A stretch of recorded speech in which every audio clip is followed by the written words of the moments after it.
दोस्तों, आपने Coca Cola तो जरूर पी होगी। गर्मियों में ठंडी ठंडी बोतल और फिर पहला घूंट, गले से नीचे जाते ही जो ठंडक मिलती है वो फीलिंग ही अलग होती है। लेकिन क्या आपने कभी सच में सोचा है कि ये कोका कोला आखिर बनती कैसे है? क्योंकि ये सिर्फ पानी और शुगर मिलाकर बनी कोई साधारण ड्रिंक नहीं है। इसके पीछे छिपी है एक बेहद एडवांस्ड साइंटिफिक प्रोसेस, बड़ी बड़ी फैक्ट्रियां और एक ऐसा सीक्रेट फॉर्मूला जिसे आज तक पूरी दुनिया से छुपाकर रखा गया है। और सबसे हैरान करने वाली बात, दुनिया के लगभग हर देश में मिलने वाली कोका कोला लगभग एक जैसी ही लगती है। तो सवाल यह है, ये कंसिस्टेंसी आखिर मेंटेन कैसे की जाती है? और जो चीज हम इतने शौक से पीते हैं, क्या वो हमारे शरीर के लिए पूरी तरह सुरक्षित है, या इसमें कुछ ऐसे सीक्रेट्स भी छिपे हैं जिनके बारे में हमें पता होना चाहिए? आज की इस वीडियो में हम कोका कोला बनने की पूरी असली प्रक्रिया को स्टेप बाय स्टेप, बहुत ही आसान और मजेदार तरीके से समझेंगे। और यकीन मानिए, इस वीडियो के बाद जब भी आप कोका कोला पिएंगे तो आपका नजरिया पूरी तरह बदल चुका होगा।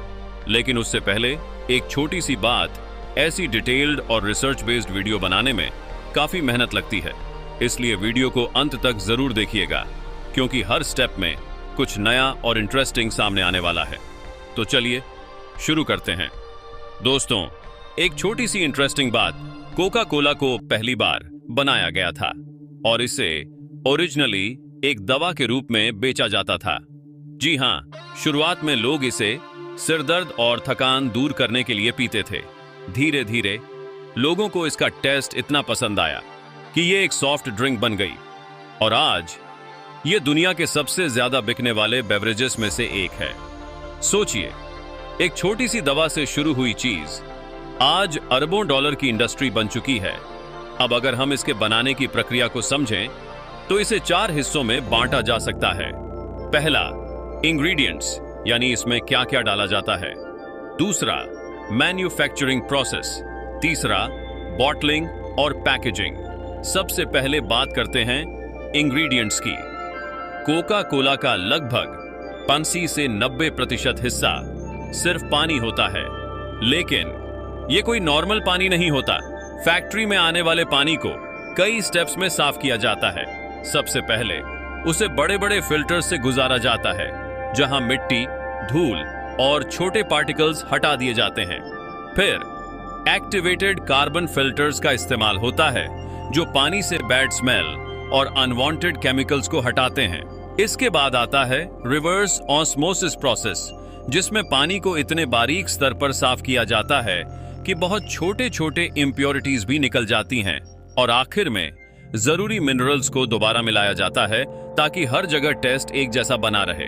और दोस्तों, यही वो स्टेप है जहां कंपनियां सबसे ज्यादा ध्यान देती हैं, क्योंकि अगर पानी का टेस्ट या क्वालिटी थोड़ा सा भी बदल जाए तो पूरी ड्रिंक का फ्लेवर बदल सकता है।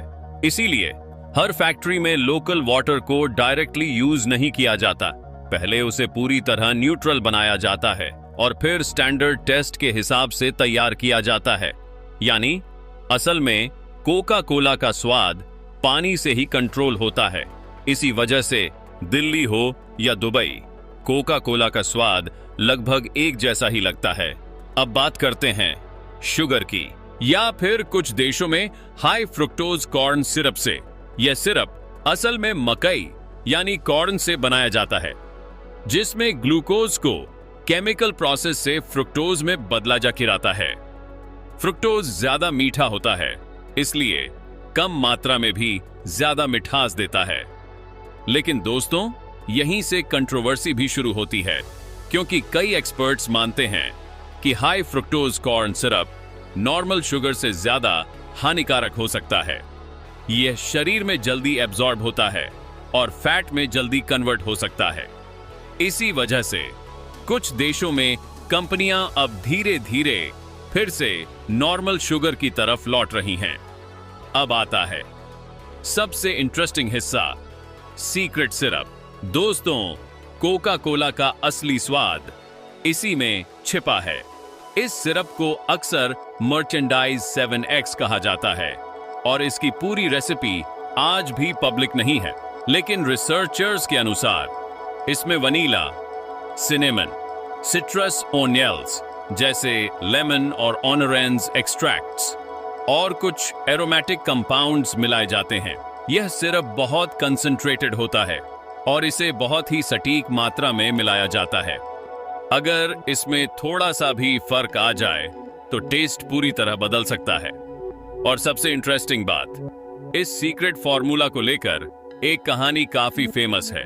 कहा जाता है कि इसका ओरिजिनल फॉर्मूला एक वॉल्ट में बंद रखा गया है और उसे बहुत कम लोगों ने ही देखा है।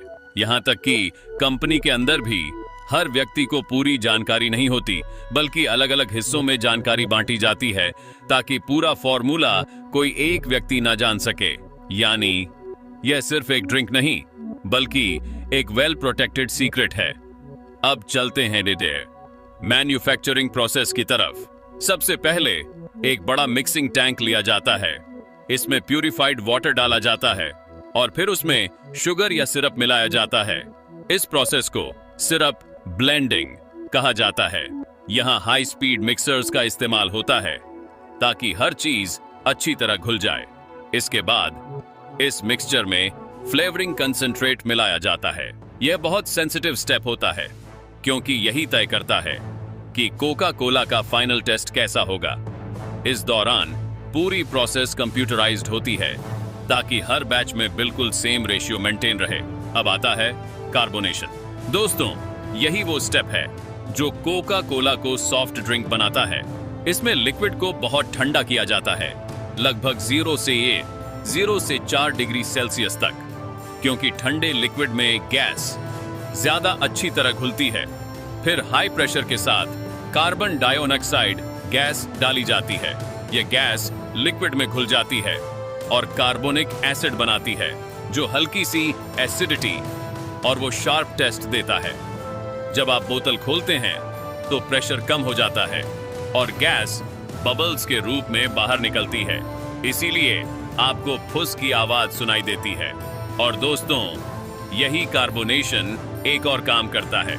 यह ड्रिंक को हल्का एसिडिक बनाता है, जिससे बैक्टीरिया आसानी से सरवाइव नहीं कर पाते।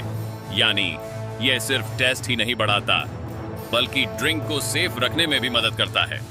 अब बात करते हैं क्वालिटी कंट्रोल की। दोस्तों, हर बैच को कई बार टेस्ट किया जाता है। उसका pH level, sweetness level, gas pressure, सब कुछ मेजर किया जाता है। कुछ सैंपल्स को लैब में भी टेस्ट किया जाता है ताकि कंसिस्टेंसी बनी रहे। अगर कोई भी पैरामीटर स्टैंडर्ड से बाहर जाता है तो उस बैच को रिजेक्ट कर दिया जाता है।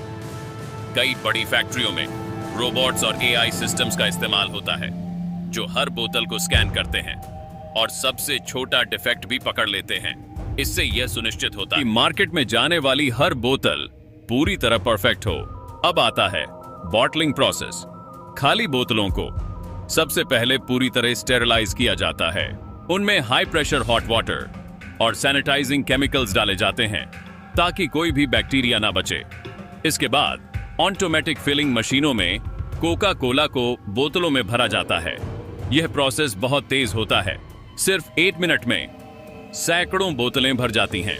फिर तुरंत कैप्स लगाए जाते हैं ताकि अंदर की गैस बाहर ना निकले। इसके बाद लेबलिंग होती है, एक्सपायरी डेट प्रिंट होती है और फिर कार्टन में पैक करके मार्केट में भेज दिया जाता है। अब सबसे जरूरी सवाल, क्या कोका कोला पीना सेफ है? देखिए, कभी कभी पीना ठीक है, लेकिन रोज पीना प्रॉब्लम बन सकता है। एक 500 ml बोतल में लगभग 50 ग्राम तक शुगर हो सकती है, जो WHO की डेली रिकमेंडेड लिमिट से काफी ज्यादा है। इससे ओबेसिटी, डायबिटीज और फैटी लिवर जैसी समस्याएं हो सकती हैं। एक और दिलचस्प बात, अगर आप कोका कोला को लगातार ज्यादा मात्रा में पीते हैं तो यह आपकी टेस्ट बड्स को भी बदल सकता है, जिससे आपको धीरे धीरे ज्यादा मीठी चीजें ही पसंद आने लगती हैं। दूसरा इश्यू है एसिडिटी। इसका पीएच लगभग 2.5 के आसपास होता है, जो काफी एसिडिक है। यह धीरे धीरे दांतों के इनेमल को नुकसान पहुंचा सकता है। तीसरा, कैफीन। यह नर्वस सिस्टम को स्टिमुलेट करता है, लेकिन ज्यादा लेने पर एंग्जाइटी, स्लीप प्रॉब्लम्स और हार्ट रेट बढ़ा सकता है। अब बात करते हैं डाइट कोक की। इसमें शुगर की जगह आर्टिफिशियल स्वीटनर्स जैसे एस्पार्टम या सुक्रालोज डाले जाते हैं। इसका फायदा यह है कि इसमें कैलोरीज बहुत कम होती हैं, लेकिन कुछ स्टडीज के अनुसार ज्यादा मात्रा में आर्टिफिशियल स्वीटनर्स बॉडी पर नेगेटिव इफेक्ट डाल सकते हैं। कुछ लोग यह भी मानते हैं कि डाइट ड्रिंक्स ब्रेन को कंफ्यूज कर देती हैं, क्योंकि टेस्ट तो मीठा लगता है लेकिन कैलोरीज नहीं मिलती, जिससे हंगर सिग्नल्स डिस्टर्ब हो सकते हैं। हालांकि इस पर अभी भी रिसर्च जारी है और साइंटिस्ट्स की राय अलग अलग है। अब आखिर में बात करते हैं इसके वेरिएंट्स की। कोका कोला सिर्फ एक फ्लेवर नहीं है, इसने कई वर्जन्स लॉन्च किए हैं, जैसे Coke zero, vanilla Coke, cherry Coke, lemon Coke, और कई बार लिमिटेड एडिशन फ्लेवर्स भी आते हैं, जैसे कॉफी फ्लेवर या सीजनल स्पेशल ड्रिंक्स। और कंपनी सिर्फ फ्लेवर्स ही नहीं, पैकेजिंग में भी एक्सपेरिमेंट करती रहती है। कभी पर्सनलाइज्ड नेम वाली बोतलें, तो कभी स्पेशल फेस्टिवल एडिशंस, ताकि लोगों को एक नया एक्सपीरियंस मिले। अगर पूरी कहानी को एक लाइन में समझें तो कोका कोला एक हाईली कंट्रोल्ड साइंटिफिक प्रोसेस का रिजल्ट है, जहां हर ड्रॉप को प्रिसीजन के साथ तैयार किया जाता है। लेकिन दोस्तों, एक और बात, आज दुनिया तेजी से बदल रही है। लोग अब हेल्दी ऑल्टरनेटिव्स की तरफ बढ़ रहे हैं। इसीलिए कोका कोला जैसी कंपनियां भी अब लो शुगर, नो शुगर और नेचुरल इंग्रेडिएंट बेस्ड ड्रिंक्स पर काम कर रही हैं। यानी आने वाले समय में यह ड्रिंक भी बदल सकती है। तो दोस्तों, अगली बार जब आप कोका कोला पिएं, तो सिर्फ उसका टेस्ट एंजॉय मत कीजिए, बल्कि यह भी सोचिए कि इसके पीछे कितनी साइंस, टेक्नोलॉजी और हिडन फैक्ट्स काम कर रहे हैं। दोस्तों, यही थी कोका कोला की डिटेल्ड कहानी। कमेंट में जरूर बताइएगा आप इस वीडियो को किस शहर से देख रहे हैं और आपको यह जानकारी कैसी लगी। वीडियो पसंद आई हो तो लाइक जरूर करें और ऐसे ही ज्ञानवर्धक वीडियो के लिए चैनल को सब्सक्राइब करना ना भूलें। अब मैं चलता हूं, तब तक आप इन 2 वीडियो को जरूर देख लीजिए।